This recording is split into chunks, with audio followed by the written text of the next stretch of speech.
Talvez você não esteja acostumado por não ter uma leitura frequente da Bíblia. Mas a Bíblia diz que havia em Zorá um homem por nome de Manoá, e ele era da tribo de Dan. Sabemos que haviam 12 tribos, e elas caminhavam na direção de Deus. Eu disse na direção de Deus. E Deus guiava o seu povo, e não era pelo Google Maps. Deus, ele guiava o seu povo, e não era pelo GPS, pelo Waze. A Bíblia diz que Deus guiava o seu povo com uma nuvem. Eu disse com uma nuvem. Então a nuvem de Deus, ela caminhava pelo deserto. Então quando a nuvem parava, o povo parava. Quando a nuvem começava a se mover, o povo tinha que se mover. Só que assim, não era a nuvem que acompanhava o povo, era o povo que acompanhava a nuvem. Então assim, só para armar as tendas e o tabernáculo era mó trampo, era mó braçada. E havia momentos que quando eles estavam terminando de armar o acampamento e o tabernáculo, o acampamento e a nuvem já começava a se mover. E eles tinham que desmontar rapidamente e continuar debaixo da não ouvi, debaixo da que nada mais era do que a direção de Deus. Você está entendendo? Não é Deus que acompanha você, é você que acompanha a direção de Deus. Olha para quem está perto de você e diga assim: não saia debaixo da nuvem. Então você precisa procurar entender o que é que Deus tem para você, o que é que Deus quer de você, como é que você tem que proceder. Tem pessoas que fazem as coisas, depois vai consultar a Deus. Primeiro consulta a Deus, depois faz. E você precisa entender que enquanto a nuvem não se mover, você não se move. Ou seja, enquanto Deus não te der uma direção, fica na sua. Muita gente agindo por empolgação e pela emoção nesse final de ano. Pessoas comprando o que não pode comprar, pessoas dando um passo maior que a outra. Entenda, você não tem. Se não tem, não tem. Olha para quem está perto de você e diga assim: não força. Olha para quem está do outro lado e diga assim: sabe a barra? Não força. Pelo amor de Deus, irmão, precisamos entender que ou nós se movemos na direção de Deus. Então vamos parar com essa palhaçada de dizer que nós servimos a Deus. Se for para você agir da tua forma, da tua maneira, do teu jeito, abrir a tua boca, colocar a tua mão, que Deus você anda servindo. Então o povo não se movia se a nuvem não se... O povo não se movia se a nuvem não se movesse. Então a nuvem se movia e eles se moviam debaixo. E é isso que nós precisamos compreender, que as 12 tribos se moviam debaixo da... Quem ia por primeiro era a tribo de Judá, quem ia por último era a tribo de Dan. E Deus não era apenas com a tribo de Judá, Deus era com a tribo de Judá, que estava em primeiro, e era com a tribo de Dan, que estava porque Deus é alfa e ômega, Ele é princípio e fim, Ele é começo e término, início e encerramento. Ele é aquele que cuida, soberano, está dominando todas as coisas. Diga comigo, eu creio.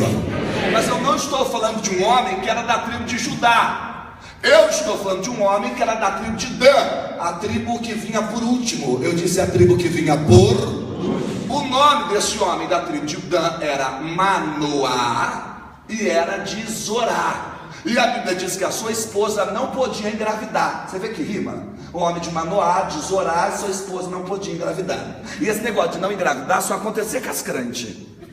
Não, você pode ler a Bíblia. A Bíblia diz que aquelas mais atribuladas na Bíblia engravidavam. As crentes não engravidavam. Às vezes parece que o processo mesmo é para nós, né? Porque a tua vizinha cheia de demônio está indo tudo bem com aquela desgraça, com a macumba, você viu? Agora você que está aí pagando um preço, você é toda evangélica, toda crente, toda gospel, aí só o suco. Ai gente, ficar meditando. Mas é coisa da nossa cabeça, gente. Eu prefiro pensar que é coisa assim da nossa cabeça, que assim, só a gente é zoado, tudo. Mas você observa que as mulheres de Deus não podiam engravidar. Olha aqui, as mulheres de Deus não podiam engravidar. E a Bíblia relata que agora um anjo dá o ar da graça. Que os anjos eram assim, de repente, eles o quê? Descia. Descia todos, serelepe, pimpom e tal, com uma mensagem, com uma naia, um manto, um fly, um bergandoian das nagachai. E agora a Bíblia diz que um anjo desce para ela. Eu disse que o anjo desce para ela. E o anjo diz assim, ó, olha, você vai engravidar. Você vai, é um menino. Então, a partir do momento que você engravidar, você não bebe mais bebida forte. Você não faz. O anjo deu uma lista de obrigações e de exigências para a esposa de Manoá. Uma lista de obrigações e... Não, vou aqui contigo. Uma lista de obrigações e exigências. Aí o anjo deu a lista, como se fosse um nutricionista, deu, papum, subiu. Aí o marido dela chegou e falou, amor, pô, Manoá, não sei nem como te falar. Assim, ó, acabou de descer um... E ele falou que eu vou... E me deu uma lista de obrigações e... Vamos lá, classe, ajuda o tio. Uma lista de obrigações e exigências do que eu não posso, do que eu posso e não posso fazer. Do que eu posso e do que eu não posso fazer. Ele olhou para ela e disse assim, ah é? Então Deus mandou um... Dizendo que a minha esposa vai... E ainda o anjo vem com uma lista do que ela pode e do que ela não pode fazer. Esse anjo vai ter que descer para mim também.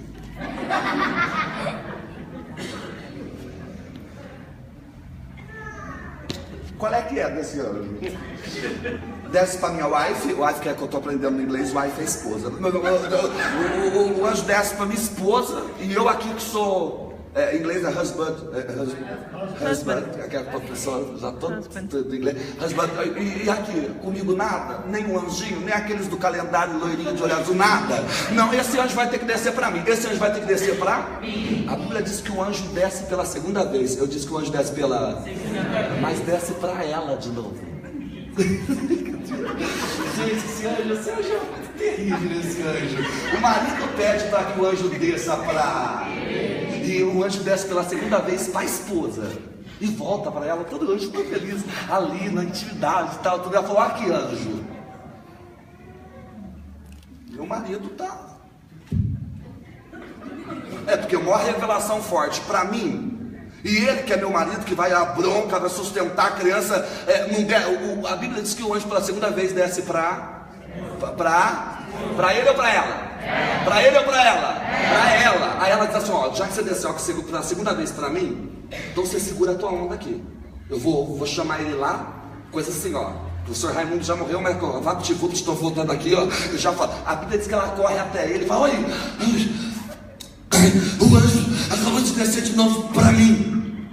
Pela segunda vez para...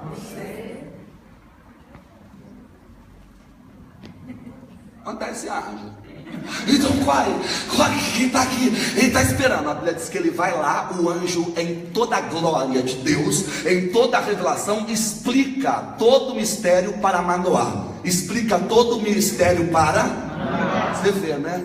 Ele tanto querendo que o anjo descesse para ele, desce duas vezes para... Olha aqui para mim. Ele tanto querendo que o anjo desça para ele, e o anjo desce duas vezes para... Nossa, às vezes o céu tem mais intimidade com a tua esposa do que com você. Aceita? Não, às vezes o céu tem mais intimidade com o teu marido do que com você. Nós precisamos entender que não é porque somos casados que às vezes o mistério tem que ser revelado para os dois. Fica aí o quê? A dica? Às vezes Deus fala mais com a sua esposa do que todo profeta que vem aqui na bênção vai até a tua esposa, ou vai até você que a tua esposa já está até com a coisa que a gente chama assim na terra, que é coisa de inveja. A Bíblia diz que o anjo desceu duas vezes para ela, e ele lá nasceu querendo ter um anjinho. Aí você começa a observar que o que você há de fazer se o mistério de Deus é com você? O que você há de fazer se o ministério de Deus é contigo? Hoje o Senhor manda eu te dizer, se até o dia de hoje a minha glória não se revelou para você, então aguarda, porque ainda essa semana eu te darei sinais, ainda essa semana eu farei prodígios, ainda essa semana eu te alcançarei com milagres. Eu estou pregando aqui, o Espírito Santo de Deus está mandando eu te dizer, aguarda, porque nas próximas horas haverá visão de Deus para você, nas próximas horas haverá sinais de Deus para você, e o que você faz? Compartilha com quem mora com você. Olha para quem está perto de você e diga assim, o que Deus vai te mostrar é para você compartilhar. O anjo desce pela primeira vez, ela compartilha com o marido. Agora ele quer ver. O anjo desce segunda vez para ela e ela vai chamá-lo. Ela vai. Olha para quem está perto de você e diga assim: se Deus te mostrar, tu me chama. Se me mostrar, eu te chamo. A hora que o anjo passou todas as exigências e obrigações agora para os dois, aqui ó. A hora que o anjo passou todas as exigências e obrigações agora para os... O marido era mais embaçado, mas disse assim: ó, então o negócio é o seguinte, já que nós vamos viver tudo isso, já que nós vamos viver tudo, então anjo, qual é teu nome? Como assim qual é meu nome? Não, me diga qual é teu nome, você não tem que saber meu nome. Então já que eu não posso saber o teu nome, só me diga uma coisa, dá para você aguentar firme aqui? Por quê? Porque eu vou buscar uma oferta e eu quero te entregar. A Bíblia relata que a hora que ele correu para buscar uma oferta, ele veio e colocou em cima da pedra. A hora que ele queimou a oferta para Deus, a Bíblia diz que junto com a fumaça o anjo subiu e ela nos próximos dias engravidou. No dia que ela já começou a obedecer todas as obrigações e exigências. Escute, ela começou a obedecer todas as obrigações e o anjo fez para ela no versículo 4. Bota o versículo 4 aí para mim, só para dar uma lida aqui, ó, rapidão. Aqui o versículo 4, papum, aqui ó. Agora pois, guarda-te, não bebas vinho, uma das exigências que o anjo deu para ela. Nem bebida forte, nem coisa imunda. Então essa seria uma das obrigações e exigências que ela teria que obedecer enquanto ela estivesse... Não ouvi, enquanto ela estivesse... Aí versículo 5, por favor. No versículo 5, aí são todas as obrigações e exigências que o anjo deu depois que o menino nascesse. Eu disse que depois que o menino nascesse. Então você observa que Deus já queria que ela tivesse cuidado já na... Não ouvi, já na... Então ela já tinha que mudar o comportamento e os hábitos dela enquanto ela estivesse... Não ouvi, enquanto ela estivesse... E depois aquelas exigências e obrigações continuaria depois que o garoto... Porque ele era nazireu desde o ventre. Eu disse que ele era nazireu desde o ventre. Talvez você pela primeira vez aqui, você veio da macumba, sei lá de onde você veio, da xixina japonesaiada que dá mais nada. Talvez você não tenha uma ideia, mas nazireu vem de duas raízes hebraicas chamada nazir, nazar. Nazir significa retirado do padrão comum e elevado por Deus a um padrão sobrenatural. Nazar, que significa totalmente separado. Então quando Deus declarava que o menino seria nazireu, quando Deus declarava para a mãe e o pai que o menino seria, era uma forma de Deus dizer: essa criança é minha, essa criança é, e essa criança vai gerar na terra um som pela nação. A criança vai gerar na terra um som para nação. Os nazireus eram conhecidos como pivotantes. Quando você tiver a oportunidade, compre um livro por nome de O DNA de um Nazireu. Foi escrito por Louis Angley, que lidera um dos maiores movimentos de jovens totalmente separados para Deus em Washington, nos Estados Unidos. Aí você começa a observar que o Nazireu, ele era totalmente separado para Deus e ele tinha exigências e obrigações para cumprir. Exigências e obrigações para cumprir. Por que ele é chamado de pivotante? Você sabe o que é pivotante? É aquela peça que nós colocamos na porta que decide para que lado a porta vai abrir. Escuta, pivotante é aquela peça que vai ali na dobradiça, é que decide para que lado a porta vai. Os nazireus eram conhecidos na Bíblia como pivotantes. A Bíblia diz que quando Deus estava usando eles em oração, o rosto deles brilhava. Então era eles que decidiam para que lado a porta no mundo espiritual iria se abrir, para que lado a porta no mundo espiritual iria se não escutei, iria se então na frente de uma batalha ia os nazireus. Escuta, na frente de uma batalha iria os... Uma das obrigações e exigências mais severas que Deus havia dado para os nazireus era: não podia experimentar nada que fosse do fruto da videira. Sorvete de uva, não.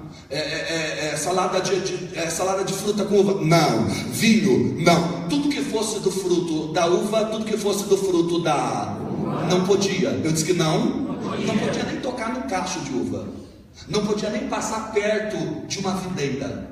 ele tinha que ficar totalmente separado do fruto da videira, do fruto da... Talvez você não sabe, mas o vinho para os israelitas é como o café para o brasileiro. Então, se você entra na casa de um judeu e ele não te oferece vinho, principalmente naquela época, era uma prova de que ele estava debaixo de maldição e a desgraça de Deus morava na casa dele.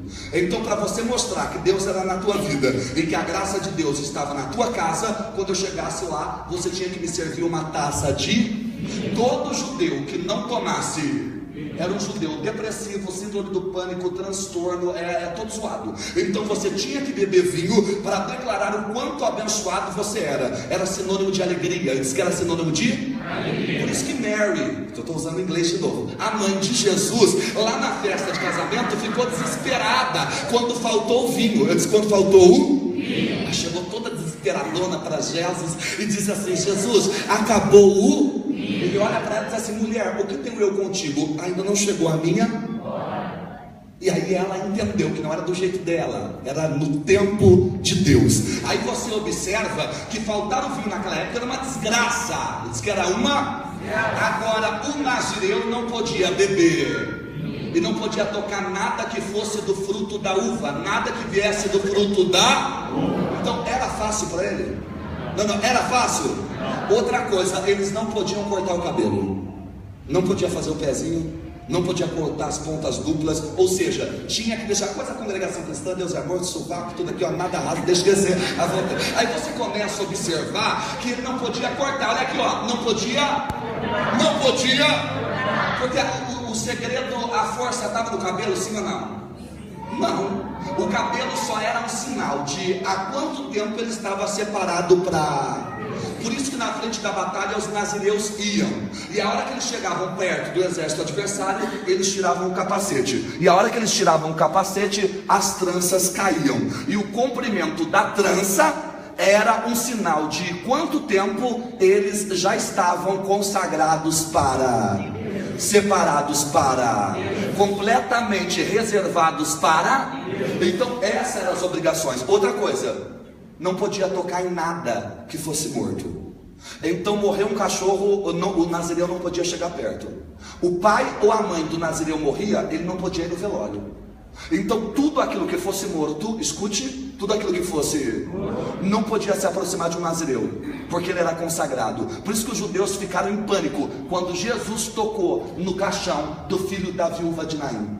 Por isso que todos começaram a reclamar, porque já que Jesus se considerava o próprio filho de separado e totalmente consagrado, por que ele toca no caixão? Porque já vinha a lei do Velho Testamento que uma pessoa consagrada, separada, não podia tocar em nada morto. Escuta, não podia tocar em nada. Essa era uma das exigências e obrigações. Escute, exigências e só que essas exigências e obrigações só começou a valer depois que o garoto nasceu? Depois que o garoto nasceu? Deus queria que obedecesse já a mãe.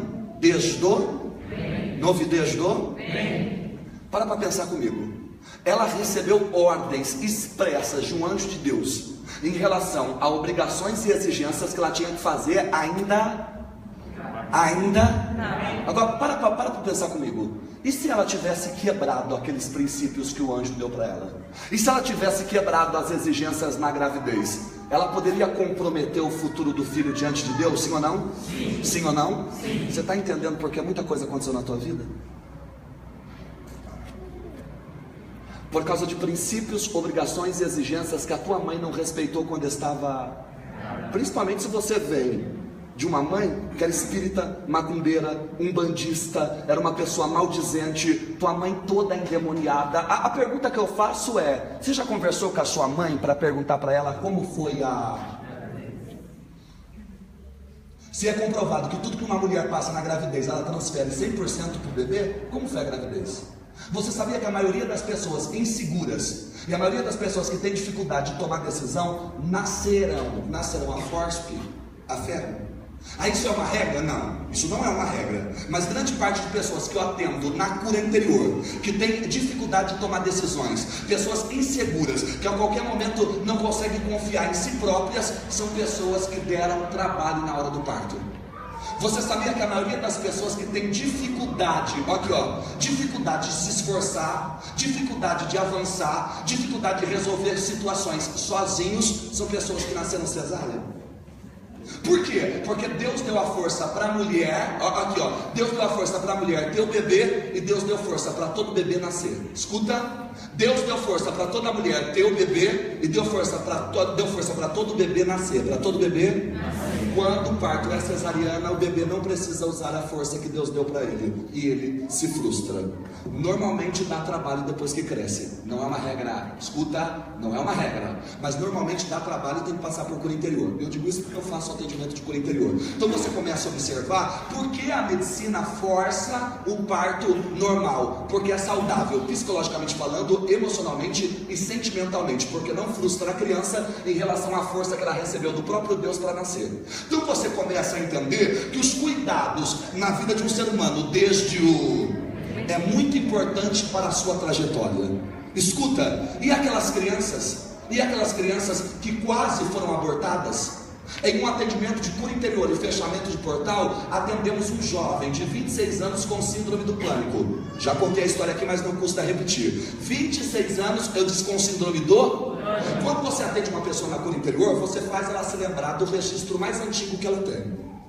Isso é uma forma de atender na cura interior. Qual é o registro que você tem mais nítido em você, de algo que aconteceu? Se a pessoa falar de algo que aconteceu dos 6 anos em diante, é normal. Agora, se você lembra de algo que aconteceu na tua vida antes dos 6 anos, já tem que passar por cura interior, porque não é normal. Não é normal um ser humano ter lembranças nítidas de coisas que aconteceram antes dos 6 anos. Normalmente essa pessoa tem que passar por cura. Aí o rapaz disse assim, ó, quando eu tinha 2 aninhos, já pode jogar na cura. Ele disse assim, ó, quando eu tinha 2 aninhos, eu me lembro que eu estava atrás de uma cômoda amarela e eu ouvi o meu pai com as malas prontas dizendo para minha mãe, se você tivesse abortado ele, nós não precisávamos estar nos separando. Então aos 2 aninhos ele registrou que o pai não queria que ele tivesse nascido. Escuta, que o pai não queria que ele tivesse nascido. E até propôs para a mãe um aborto. Ah, mas uma criança não entende, mas inconscientemente ela registra.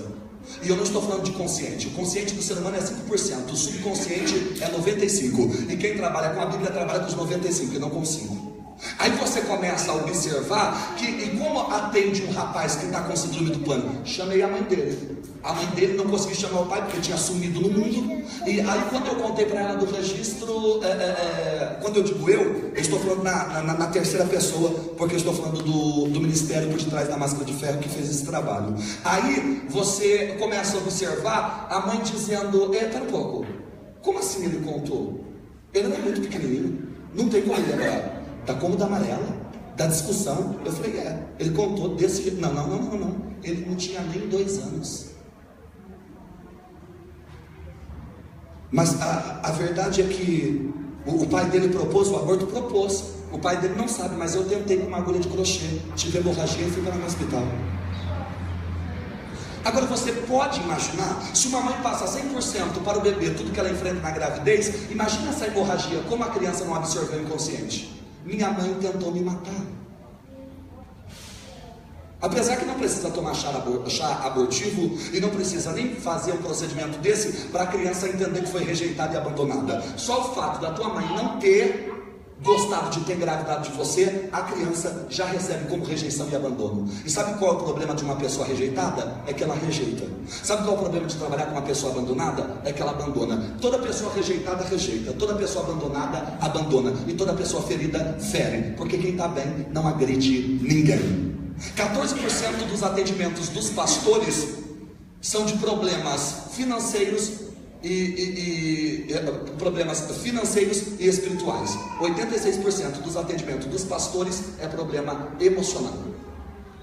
Sabe o que você precisa entender? Que há mais pessoas com problemas na alma do que financeiramente do que espiritualmente. Olha para quem está perto de você e diga assim: Deus precisa liberar cura para você. Então eu não sei qual foi o processo que você enfrentou quando a tua mãe estava grávida de você. Só que Deus deu orientações expressas para a esposa de Manoá. cumpra as exigências e obrigações. Cumpra as exigências e... Aquele aborto que a mãe tentou e depois aquele registro que o menino absorveu do pai na briga com a mãe, isso desabrochou aos 26 anos numa síndrome do pânico. Então você precisa compreender que situações que você está enfrentando na tua vida agora, talvez foi por causa de exigências e obrigações que o teu pai e a tua mãe não cumpriu lá atrás. Olha para quem está perto de você e diga assim: mas em Jesus existe uma saída para tudo. Eu não aguento as pessoas dizerem assim: mas eu não estou debaixo de maldição. Eu não estou debaixo de maldição porque a cruz quebrou toda a maldição. Realmente, a cruz quebrou toda a maldição para quem vive a cruz, e não para você que vive sem vergonha, mau caráter e não presta. A cruz, ela quebra a maldição na vida de quem vive a cruz, não na tua vida que é tranqueira, que o que fala sentado não mantém de pé. Então, antes de você falar que a cruz quebra a maldição, faça um favor, viva a cruz. E aí você começa a entender que as exigências e obrigações já era para mãe, já era para mãe, já era para... Você já parou para pensar que talvez você esteja se culpando por algo que você não teve culpa? Ou seja, quando eu entendo que eu não sou culpado por aquilo que eu me tornei, eu me liberto. Escuta, quando eu entendo que eu não sou culpado por aquilo que eu me tornei, eu me liberto. Sabe por quê? Porque muitas coisas você enfrenta por causa que você vem arrastando sinais, você vem arrastando heranças espirituais do teu pai e da tua mãe. Isso está escrito em livro de Levíticos. Herança espiritual existe. Olha para quem está perto de você e diga assim: hoje é noite para se quebrar. Não, aí você já vem com herança espiritual da tua mãe, que já fez isso. Só que no teu sangue tem sangue da tua mãe e do teu pai. Aí vem herança espiritual do teu pai, que já foi isso, e traz na linhagem dele coisas do teu avô, do teu bisavô. Aí você casou com um camarada mais zoado do que o teu avô e o teu pai. E sabe qual é o problema? Você decidiu ainda fazer um filho e não quer que essa criança seja terrível. Pelo amor de Deus, conversa com o Batman desse lado aqui, por gentileza. Você precisa entender que é tempo de nos posicionarmos, e declarar em alta voz que eu e a minha casa serviremos ao Senhor. Você e a tua casa servirá ao Senhor. Se ela não tivesse cumprido as exigências e obrigações passadas pelo anjo, ela teria comprometido o futuro do filho diante de Deus, sim ou não? E quantas coisas a tua mãe e o teu pai comprometeu na tua vida pela forma que você foi gerada, ensinada, educado, orientado, disciplinado e aconselhado. Diga comigo: Senhor, remove toda a culpa, porque eu decidi entender que não sou culpado pelo que me tornei. E se eu entendo isso, eu me liberto. Por isso que Jesus diz assim: pode vir como você está. Já deu tudo errado mesmo, pode vir como você está. Mas não é porque Jesus pede para a gente vir como nós, que nós vamos permanecer. Cutuca quem está do lado e diz assim: é para vir como está, não é para permanecer. E por isso que hoje Deus está te confrontando, porque o que não é confrontado não é mudado. Você precisa entender que o que não é confrontado não pode ser transformado. Diga comigo: Senhor, me transforma, me desafia hoje aqui. A hora que o garoto nasceu, ele já foi discipulado pela mãe e pelo pai. Pela mãe e pelo pai. Você não pode isso, não pode isso, não pode isso, não pode isso, não pode isso, não pode isso, não pode. Mas e os meus amiguinhos? Você não é seus amiguinhos. Mas todo mundo. Você não é todo mundo. Você é nazireu, consagrado a Deus desde o... mas e o meu priminho? Você não é seu priminho. A partir do momento que nós entregamos a nossa vida para Jesus, nós temos que entender uma coisa: você não é igual aos seus colegas, você não é igual aos seus amigos, você não é igual aos seus cunhados, você não é igual ao teu pai. Com você é diferente. E Deus não te chamou para fazer a diferença, Deus te chamou para ser a diferença. Quando eu entendi que eu não sou igual aos meus colegas, quando eu entendi que o que Deus tem comigo não tem com a maioria dos rapazes da minha idade, eu compreendi o projeto de Deus na minha vida. Olha para quem está perto de você e diga assim: não é porque você está no meio dos falidos que você tem que falir. Olha para quem está perto do outro lado e diga assim: não é porque você está no meio dos derrotados que a derrota é para você. Diga para a pessoa: você é diferente. nos trata como filho único, o que Ele vai fazer na tua vida, Ele não vai fazer na vida de ninguém. O que Ele vai liberar na palma da tua mão hoje, Ele não vai liberar na palma da mão de ninguém. Hoje Deus não tem uma bênção para todos nós. Hoje Deus não tem uma bênção para todos nós. Deus não trabalha no atacado, Ele trabalha no varejo. Hoje Deus tem uma bênção para cada um de nós. Para cada um de nós. Para cada um de nós. Você não pode, Sansão, você não pode isso. Tem exigências de Deus para você. Tem obrigações de Deus para... Todo mundo quer viver uma grande virada, mas ninguém quer se sujeitar a nada. Você quer que Deus mude a tua história? Não. Quer viver uma grande virada? O que você está disposto a fazer? Quer parar de ter relação com teu namorado? Quer parar de fumar? Todo mundo quer viver algo grande diante de Deus, mas ninguém quer se consagrar, ninguém quer se separar, ninguém quer se submeter, ninguém quer se sujeitar, ninguém quer dar satisfação para ninguém. E com Deus, você tem que aprender a se reportar. Com Deus, você tem que aprender a se reportar. Você tem que aprender a se... Ele quer saber como foi o teu dia. Ele quer saber como está a tua vida. Ele quer saber como estão as suas condições, a tua estrutura. Ele quer saber como vai você. Olha para quem está perto de você e diga assim: aceite. As exigências e as obrigações. Aqui não é bagunçado. Quer servir a Deus, mas não quer primiciar, não quer congregar, não quer se comprometer, não quer ceiar, não quer se batizar. O que é que você quer, hein?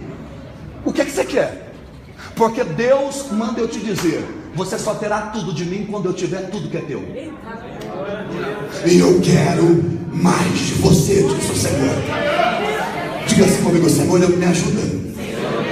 Senhor, me ajuda. E o Senhor manda eu te dizer: então esforça-te. Esforça-te, tem de bom. Esforça-te, tem de bom. E aí eu te ajudo. Quem está entendendo, diga amém. Então ele cresceu com orientações, sim ou não? Sim. Com exigências, sim ou não? Sim. Com obrigações, sim ou não? Sim. Com conselhos, sim ou não? Sim. Disciplinado, sim ou não? Sim. Até que um dia ele se encantou por uma girl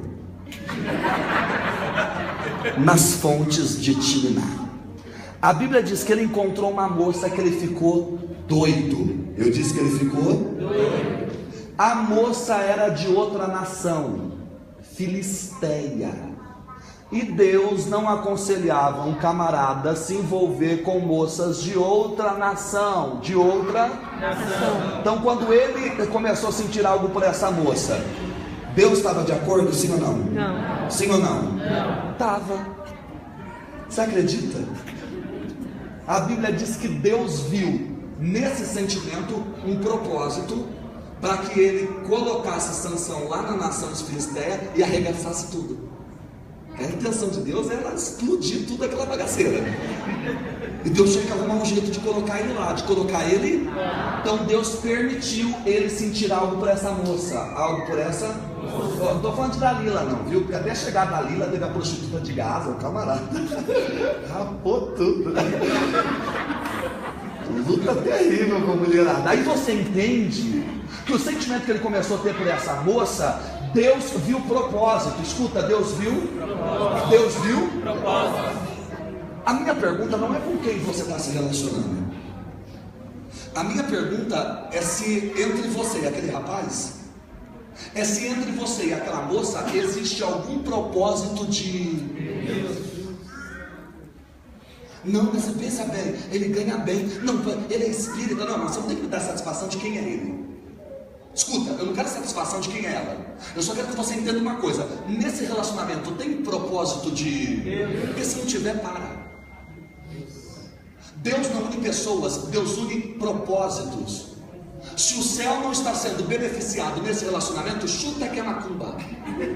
O céu tem que ganhar, o céu tem que ganhar. Eu disse que o céu tem que ganhar.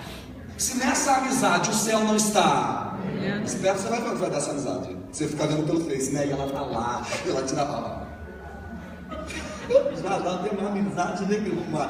Ai, pastor, você está praguejando? Não estou, porque se não houver nessa amizade o propósito de não prevalece. Olha para quem está perto de você e diga assim: encontre o propósito de Deus em tudo isso. A Bíblia relata que havia um propósito de Deus nesse sentimento que ele estava tendo por aquela moça, por aquela. E ele disse para os pais: pai, mãe, eu estou encantado por uma moça filisteia e eu quero que vocês negociem esse relacionamento. Negociem esse relacionamento. Naquela época, quem negociava o relacionamento dos filhos eram os pais. Não ouvi, eram os pais. Os pais falavam: mas Sansão, essa moça é de outra nação, rapaz. Não, mas eu tô. A Bíblia diz que ele insistiu tanto. E já que havia nesse relacionamento um propósito de Deus, os pais foram para lá. Eu disse que os pais foram para lá. A hora que ele está descendo pela cidade, acredita que ele entra na cidade por dentro de uma vinha. Ele entra na cidade por dentro de uma vinha. Ele podia se aproximar de um cachuva? E quem dirá passar dentro de uma? A hora que ele entrou pela cidade por dentro de um leão, que animal que eu disse? Leão. Atacou ele. A hora que o leão atacou ele, a Bíblia diz que ele picou o leão com a mão.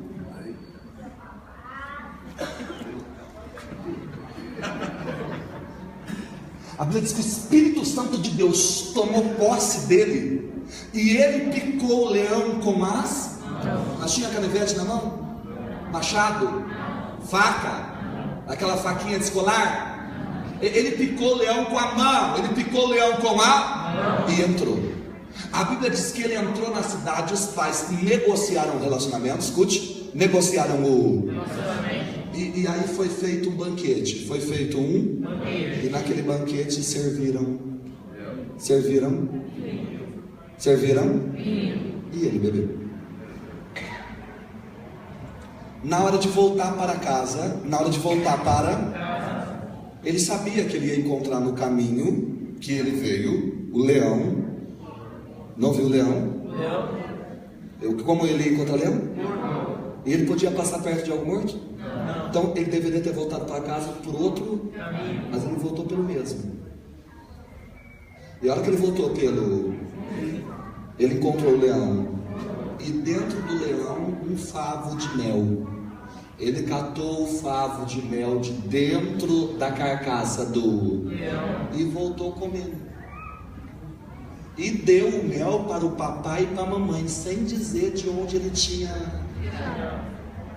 Porque sabia que ia levar um coice da mão do pai, porque não podia tocar ainda em algo, ainda mais comer mel da carcaça de algo. A Bíblia diz que ele chega a fazer até uma pegadinha com os filisteus em relação à luta dele com o leão. E a Bíblia relata que ele fez, do comedor saiu doçura, do devorador saiu mel. E aí ficou aquela pegadinha, ele tinha feito uma aposta valendo coisas preciosas, e aí os filisteus não sabiam a resposta. Aí os filisteus chamaram a moça, que ele estava apaixonado, e disse para a moça: escuta, ou você fala para nós qual é a moral dessa pegadinha, ou nós vamos assassinar você e os seus pais. Ela fica 7 dias implorando para Sansão contar o que havia acontecido. Ele conta, e aí os filisteus relatam para ele a resposta da pegadinha, e aí ele é obrigado a pagar. Ele é obrigado a pagar a aposta, mas ele fica tão furioso, que ele se afasta da moça. E a hora que ele volta para consumar o casamento, os filisteus já tinham dado ela para casar com o melhor amigo dele. E a pior coisa é quando você perde a pessoa amada pelo melhor amigo, ou a pessoa amada para a sua melhor amiga. Quem passou por isso talvez saiba o que eu estou falando. A Bíblia diz que ele fica tão furioso que ele pega as raposas e amarra de 2 em 2, 300 raposas de 2 em 2, e coloca uma chama de fogo no meio das duas, e joga na seara dos filisteus, e bota fogo em tudo. E a Bíblia diz que a afronta dos filisteus é tão grande contra ele, que os filisteus se levantam contra ele. E se levantando contra ele, ele cata uma queixada de um jumento fresca, e ele mata mais de 1000. Ele mata mais de se relaciona com uma prostituta de Gaza, depois se relaciona com Dalila. Dalila corta o cabelo dele, os filisteus furam os olhos dele, e Sansão morre, pedindo para Deus pela última vez força. E ele destrói todo o palácio dos filisteus e consegue matar todos de uma vez só, inclusive ele morre. Resumi agora o final para que você entenda onde eu quero chegar. Diga-se comigo: Senhor, me ajuda a me manter na tua direção. Você observa um rapaz que tinha tudo para dar,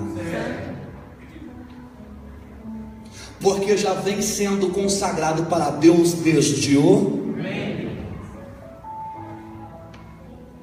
A mãe e o pai fez a parte deles, sim ou não?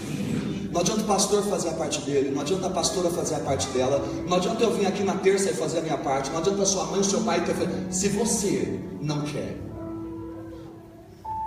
quando é que você vai entender que o teu maior inimigo hoje em dia tem sido você? Com os seus desejos, com as suas vontades, com as suas cobiças, com os seus sonhos, com os seus projetos.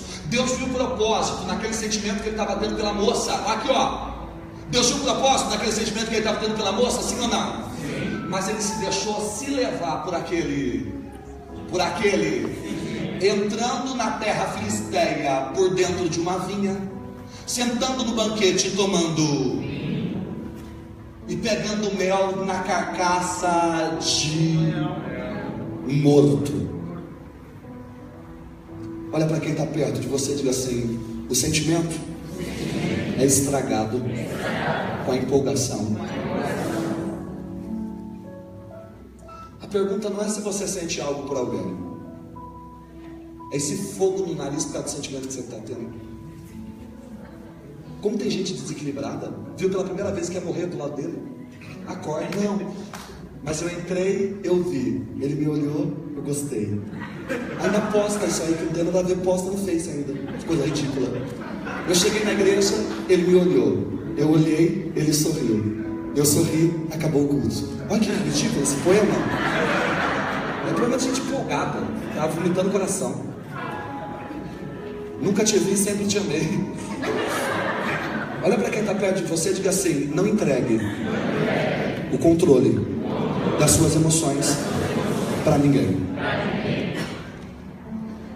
Deus viu o propósito naquele sentimento, mas ele entregou o controle das emoções para ele e para ela, a ponto de ela conseguir tirar um segredo dele por insistir durante 7 dias, por insistir durante... E pior do que guardar um segredo é contar para a pessoa errada. E você tem aberto os seus segredos com Deus, com pessoas que você conheceu ontem. Você tem responsabilizado algumas pessoas que você conheceu esse ano pela sua felicidade. Como pode você responsabilizar uma pessoa que você não conhece nem há 1 ano pela sua felicidade? Acorda, que você fumou maconha. Conheceu a pessoa há 2 anos, 3 anos, e quer morrer do lado da pessoa? Pelo amor de Deus, toma um quente na tua cara que você volta normal. A Bíblia diz que Deus tinha um propósito naquele sentimento, mas ele se empolgou a ponto de entrar naquela cidade por uma vinha, a ponto de se assentar em um banquete e a ponto de comer mel de uma carcaça. Você viu que o sentimento que ele estava tendo por aquela moça foi fazendo ele quebrar alguns princípios que ele tinha com... Ele entrou por dentro de se assentou em e pegou mel de algo morto ao vivo. Olha para quem está perto de você e diga assim: não permita seus sentimentos, desejos e emoções te fazer quebrar o que você tem com Deus. Não, sabe qual é a minha implicância? Todo mundo depois culpa a Dalila. Gente, Dalila fez o mínimo. Dalila Hair gostava de uma tesoura, cortou um cabelo, moicano. Tinha o sonho de ter um salão, aquela menina. Você observa que ele já vem quebrando o relacionamento que ele tinha com desde a primeira moça. Ninguém cai do nada. Sabe o que significa graduação? Subir os degraus. Degradação. Vamos lá. Graduação, subir. Degradação. Ninguém cai de uma hora para outra. A pessoa, ó,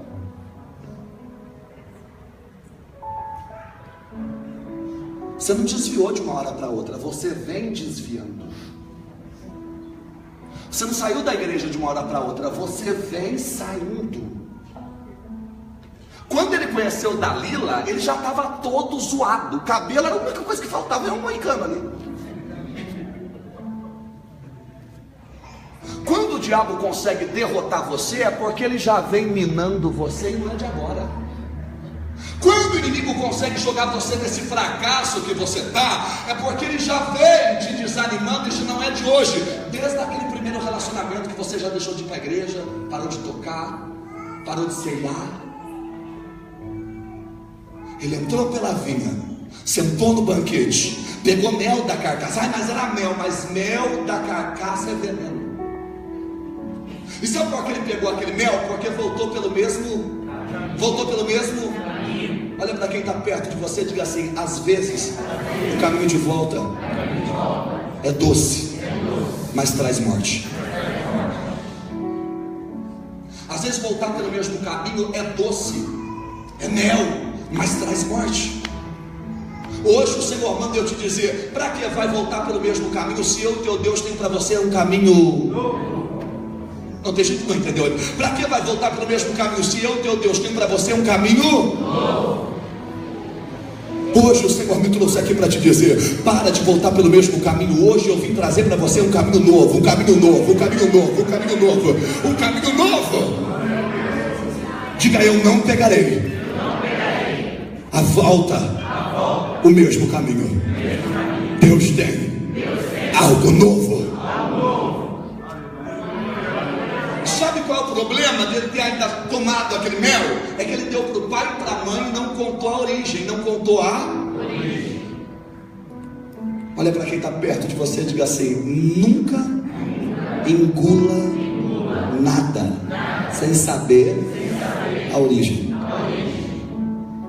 Às vezes as pessoas vêm falando assim para mim: pastor, você não sabe o que falaram de você. A primeira coisa que eu falo: quem falou? Trabalhamos com o nome. Não, pastor, fala não falaram não, trabalhamos com o nome. Vamos lá, quem falou?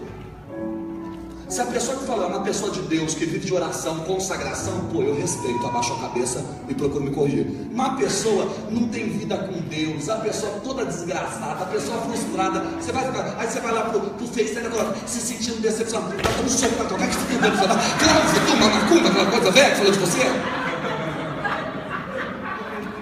Aí eu fico até nervoso nessa parte da pregação. Não, para você ficar mal, quem falou de você tem que ser uma pessoa com moral, com índole, uma pessoa que tem vida com Deus, cheia do Espírito Santo. Pessoa toda zoada, tem demônio, tossiu, sai um tranca-ruma com baixira. Agora você está dando moral. Hoje o Senhor manda eu te dizer: procure saber a origem, mesmo que seja mel. Procure saber a origem, mesmo que seja mel. Procure saber a origem, mesmo que seja mel. Procure saber a origem, mesmo que seja mel. Olha para quem está do lado e diga assim: não compre um peixe de qualquer um. Os pais erraram em não perguntar para ele: de onde você tirou esse? Quando o negócio é doce demais, tem gente que já veio o ditado: tem gente que não come marmelada, quando come se lambuza. Cutuca quem está do lado e diga assim: quando for doce demais, desconfia. A Bíblia diz que ele veio fazendo um monte de coisa errada, ele veio fazendo um monte de coisa. Aí sabe o que você começa a entender, pastor Fernando? Para ele agora arruinar os filisteus, ele precisou de 300 raposas. E para matar mais de 1000 filisteus, ele precisou usar um queixo de um jumento que tinha acabado de morrer. Um queixo de um jumento que tinha acabado de morrer. Não tem pregador que prega essa passagem ainda feliz. Espera um pouco. Se ele não podia tocar em nada que fosse, imagine usar um pedaço de um cadáver. Você acha que Deus estava achando bonito aquilo? Se ele não podia tocar em nada morto, talvez o jumento seja longe da sua realidade, mas era como se ele usasse os ossos do teu cachorro. Pensa no teu cachorro agora. É como se Sansão usasse os ossos do teu cachorro que acabou de morrer para matar uma pessoa. Deus não estava concordando com aquilo. Percebeu que quando ele matou o leão, antes de quebrar todos os princípios, quando ele matou o leão, ele não tinha nada nas. Depois ele começou a ter que ter algo nas para poder vencer a batalha. Aonde você quer chegar, pastor? Que quando você não quebra princípios, você não precisa ter nada nas para Deus te dar vitória. Mas quando você vem quebrando princípios, aí você tem que usar um pedaço de coisa morta, aí você tem que usar umas raposas. Olha para quem está perto de você e diga assim: deixa Deus tirar as raposas e restos mortais da sua mão, porque para Ele te dar vitória, nada vira tudo. Hoje Deus me trouxe aqui para te dizer: para de quebrar princípios. Para de interromper o relacionamento que você tem comigo por causa de sentimentos, emoções, desejos e vontades. Pois foi isso que fez Sansão viver aquela degradação. Foi a área emocional e sentimental dele. Você está entendendo que a tua área sentimental, a tua área emocional, os seus desejos e as suas vontades estão acabando com aquilo que o meu Deus tem com você? Porque você está entregando o controle das suas emoções para qualquer pessoa. Você está deixando pessoas no meio da tua família fazer joguinho emocional com você. E você está responsabilizando quem você conheceu ontem pela internet, pela sua felicidade. Diga para quem está perto de você: para que está feio. Por maior que seja o sentimento no meu coração, por maior que seja a emoção que eu estou sentindo, por maior que seja a vontade e o desejo que eu tenho, nada vai me levar a quebrar o relacionamento que eu tenho com. Mas ele ainda conseguiu incendiar a seara dos filisteus. Ele ainda conseguiu matar mais de 1000 filisteus com a queixada de jumento. Para você ver como Deus é bondoso, e Ele vai dando chances. Está vendo como Deus é bondoso e Ele vai dando. Só que o Senhor manda eu dizer para algumas pessoas: eu já cansei. Se arrependa hoje. O Senhor manda eu dizer para algumas pessoas aqui: eu já estou te dando corda, não é de agora. Eu já estou te dando chance, já não é de hoje. Se arrependa. Eu quero um posicionamento teu hoje.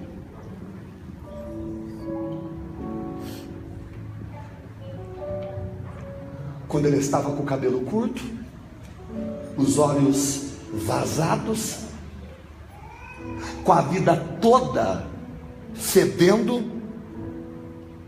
ele entende que por causa de um sentimento, ele botou tudo a perder.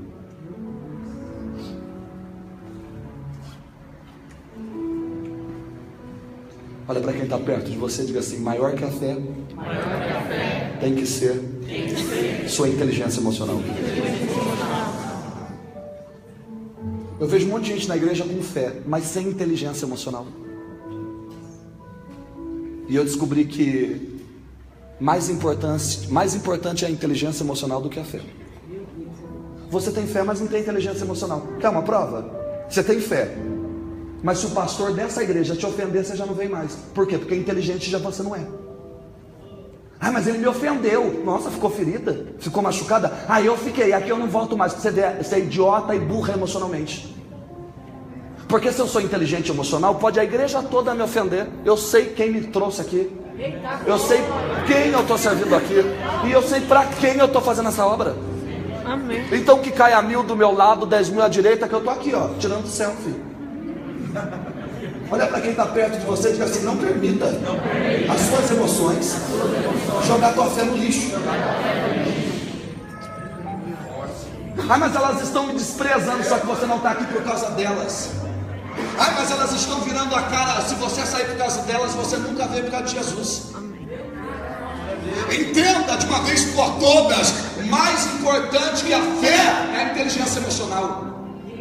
Quando você entende que as suas emoções, seus sentimentos, suas vontades não pode quebrar o que você tem com Deus.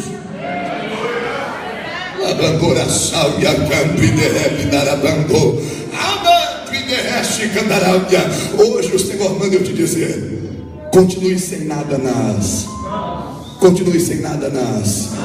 porque eu ainda continuo fazendo tudo com nada. Continue sem nada nas mãos. Deixe as raposas, deixe o mel, deixe a queixada. Eu ainda continuo fazendo tudo sem. Deixe as raposas, deixe os fogos, deixe o mel, deixe os restos mortais da jumenta. Eu ainda continuo fazendo tudo sem. Olha para quem está perto de você e diga assim: solta as raposas, a chama de fogo, o mel e os restos mortais. Deus ainda faz tudo com nada. Aleluia! Quando você vê alguém precisando de alguma coisa para ter vitória, é porque já quebrou o princípio. Porque quando Deus quer dar vitória, eu não preciso de... Você não está vendo mel na minha mão, você não está vendo raposa na minha mão, você não está vendo queixada de uma jumenta. Sabe por quê? Porque ainda o Espírito Santo consegue me tomar sem nada e me dar vitória. O Espírito Santo ainda consegue me tomar sem nada e me dar vitória. O Espírito Santo ainda consegue me tomar sem nada e me dar vitória. Hoje o Senhor manda eu te dizer: você não precisa de um emprego novo, você precisa da minha graça. Você não precisa guardar dinheiro agora em dezembro, você só precisa que eu te faça viver uma grande virada. O Senhor manda eu declarar para algumas pessoas: eu ainda sou o Deus que continua pegando nada e fazendo tudo. Eu ainda continuo sendo o mesmo Deus que faz tudo no nada, faz tudo no nada, faz tudo no nada, faz tudo no nada, faz tudo no nada. Só não quebre princípios. Alossaia, bandora pália, campineira, está na raçaia. Diga: eu preciso manter os princípios, para que no nada Deus continue fazendo tudo. Aplaude mais uma vez a Senhor.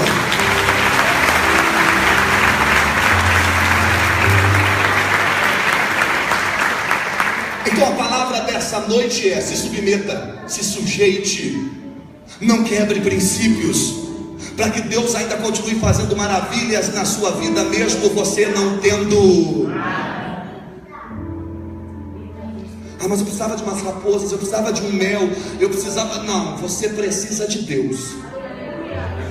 Ah, eu precisava de um namorado. Não, você precisa de Deus. Não precisava de um emprego melhor. Não, você precisa de Deus. E quando você busca mais Ele te mostra que você tem o suficiente para cantar o hino da vitória. Aplaude mais uma vez ao Senhor.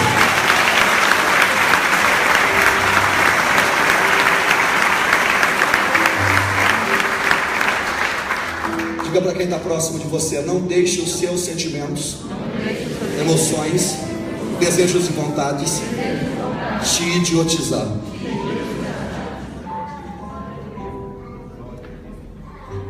Sabe o que eu tenho pedido para Deus? Um semblante duro e um coração frio. Eu falo: Deus, me dá um semblante duro e um coração frio. Do mesmo jeito que os Faraó amolecia e endurecia o coração de Faraó, pode repetir o processo aqui. Mas não me deixe amolecer o meu coração por quem vai quebrar o que eu tenho com o Senhor. Para essa pessoa, pega meu coração e endurece. Mas para aquela pessoa que vai me aproximar de ti, amolece. Às vezes tudo que a gente precisa é de um semblante duro e um coração frio, e parar de sorrir para quem não presta. Olha para quem está perto de você e diga assim: você vai sair daqui hoje blindado em Deus. Pode aplaudir mais uma vez ao Senhor.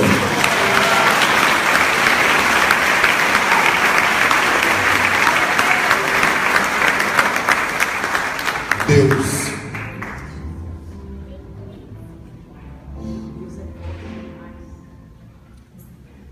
é com você desde o ventre. Simples assim. Seus pais podem não ter projetado você, mas Deus projetou. Você pode não ter sido planejada pela tua mãe e pelo teu pai, mas Deus te planejou. E eu vou mais além.